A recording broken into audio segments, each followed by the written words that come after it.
Oke, kita bahas tentang jurnal khusus penerimaan kas, teman-teman. Nah, jurnal khusus penerimaan kas. Nah, ini jurnal khusus penerimaan kas. Nah, jurnal khusus penerimaan kas seperti yang saya jelaskan sebelumnya, khusus untuk mencatat seluruh penerimaan kas. Nih, khusus untuk mencatat seluruh penerimaan kas, ya, termasuk penjualan secara tunai, ya, termasuk penjualan secara tunai. Oke, perhatikan cara menggunakan. Kita jelaskan dulu apa namanya, apa maksud saya tadi ya? Kita jelaskan dulu bentuknya ya, bentuk dari jurnal penerimaan kas. Kolom pertama tanggal, ya. Kolom pertama itu adalah tanggal. Nih, kolom pertama adalah tanggal. Kolom kedua adalah deskripsi dari akun yang dikreditkan, account credited, ya. Akun yang dikreditkan. Nanti di sini isinya adalah bukan penjelasan penjualan kepada bla bla bla, no, tetapi akun, ya. Jadi kayak menjurnal, teman-teman sekalian, akun. Lalu kemudian kolom reference, cash-nya dalam hal ini cash ini adalah dalam posisi debit, sales discount-nya dalam hal ini dalam posisi debit, account receivable-nya dalam hal ini dalam posisi kredit, sales revenue-nya dalam hal ini dalam posisi kredit, other account atau akun lain-lain, ya. Yang nanti itu masuk untuk mencatat di sini account credited-nya, ya. Nah, makanya ini kan kreditnya, credited, maka ini credited. Oke, kredit di sini, maka ini credited. Oke. Lalu ada satu jurnal khusus di dalam satu kolom, ya, dua akun, yaitu yang merupakan penjurnalan langsung, yaitu untuk mencatat harga pokok, ya, harga pokok pada persediaan barang dagang, seperti itu. Oke. Nah, maka nanti kalau ada transaksi penerimaan kas langsung saja, ya, misalnya kalau ada modal yang diterima, misalnya ini, ya, ini adalah terkait penerimaan modal, ya, berarti kas masuk debit 5.000, maka kreditnya apa? Kreditnya itu ada masukkan di kolom other account, tetapi di dalam account credited atau uraian ini masukkan owner's capital, yaitu akun modal pemilik sebesar 5.000, seperti itu, ya.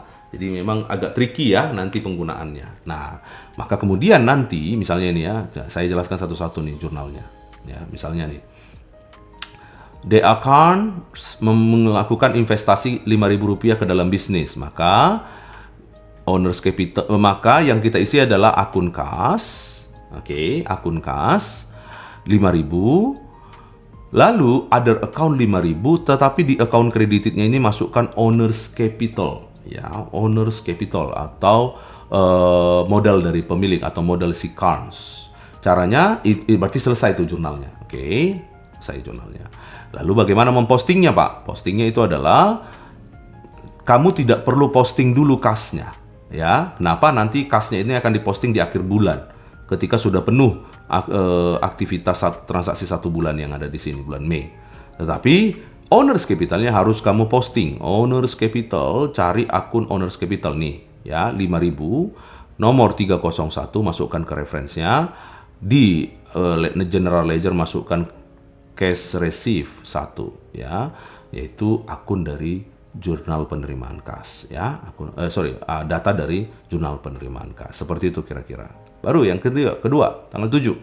Diterima kas atas penjualan total 1.900. Cost-nya adalah 1.240 dari harga pokok barang yang dijual, ya. Jadi diterima atas penjualan barang dagang, ya. Maka dari itu, maka kasnya masukkan 1.900. Lalu kemudian sales revenue 1.900. Harga pokoknya masukkan 1.240 yang ini tadi, ini, ya. Oke. Ini 900, oke. Harga pokoknya masukkan ke dalam kolom ini 1.240. Apakah saya perlu melakukan posting, Pak? Tidak perlu. Kenapa? Karena nanti postingnya di akhir bulan semua sama-sama. Ini, ya. Oke.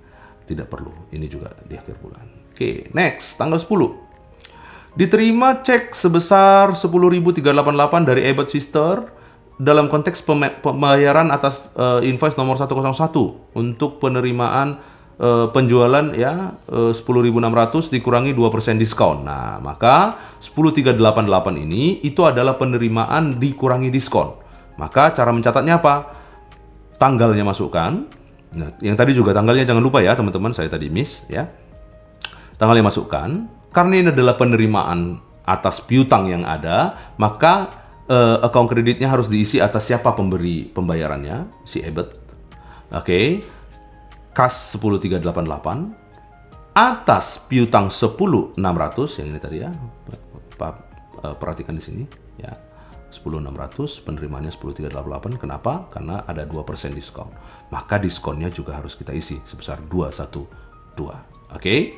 Nah, pertanyaannya, apakah kita perlu melakukan posting? Yes, perlu. Ke mana?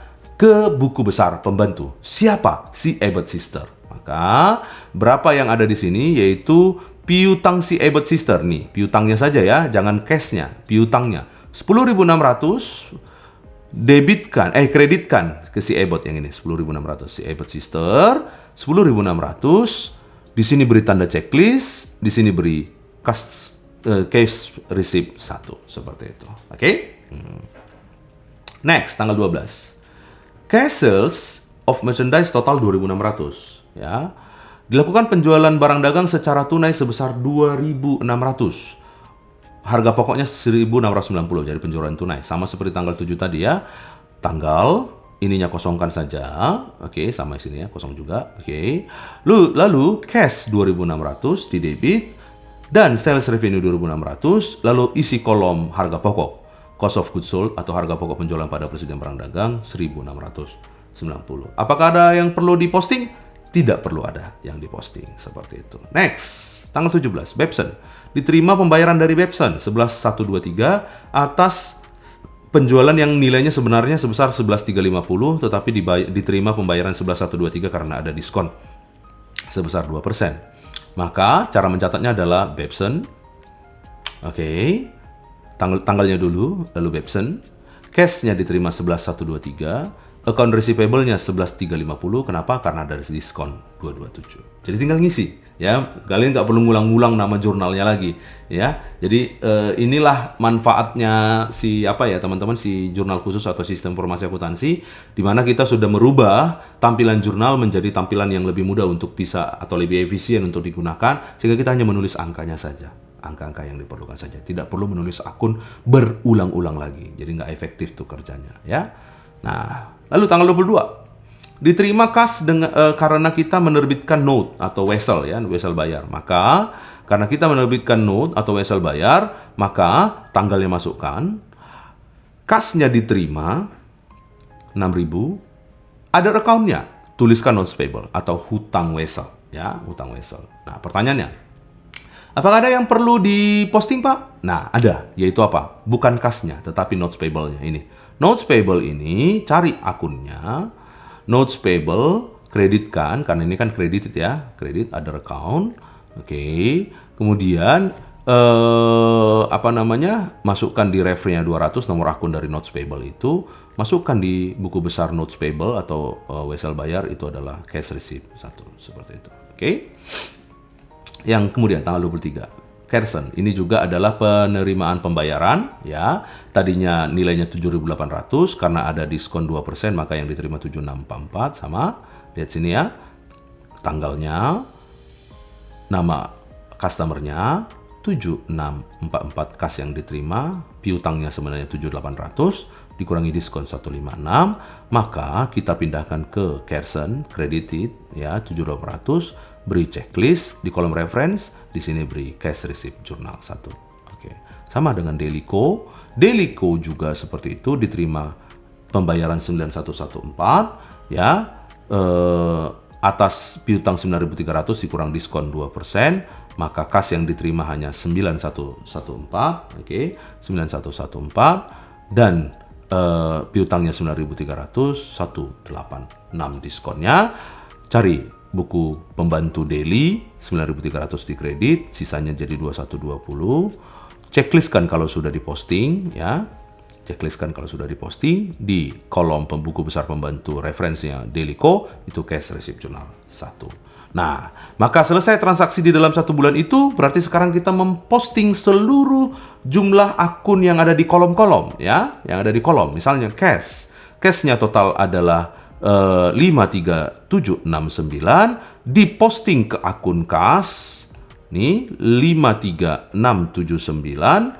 Oke, maka saldonya ada di 53769 53769, masukkan di kolom di bawah saldo itu, di kolom kas ya, di kolom kas ini di bawah saldo, masukkan angka nomor akunnya 101, di kolom reference di buku besar umum kas masukkan cash receipt 1. Demikian juga dengan sales discount 781, pindahkan ke sales discount 781, masukkan cash receipt 1, setelah itu isi nomor akun setelah diposting ya. Demikian juga account receivable 39050 39050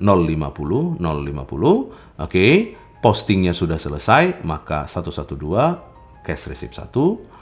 Sales revenue 4.500, sales revenue 4.500 di kredit, ambil isi di reference cash receipt 1, ini 401. Other account tidak perlu untuk di posting jumlah bawahnya ya. Kenapa? Karena dia sudah diposting satu persatu tadi. Kenapa? Karena ini beda-beda nih akunnya ya, beda-beda akunnya. Oke. Lalu kemudian cost of goods sold for inventory atau harga pokok penjualan pada inventory atau persediaan barang dagang diposting masing-masing 2930, harga pokok 2930.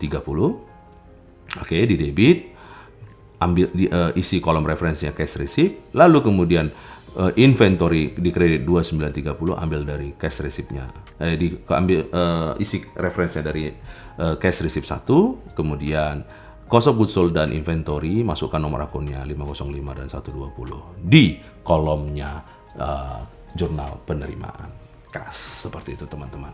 Oke, nah itu adalah penjelasan dari cash receipt jurnal teman-teman.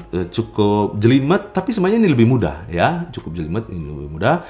Jangan pernah berusaha menghafal akun itu ya, kolom-kolom itu nggak guna buat kamu menghafalnya. Lebih baik kamu mempersiapkan diri, memberi pemahaman yang lebih dari penggunaan jurnal khusus tersebut, teman-teman sekalian. Oke, itu saja. Mudah-mudahan bisa memberikan pemahaman buat kalian untuk cash receipt jurnal. Berikutnya kita bahas jurnal pembelian. Thank you.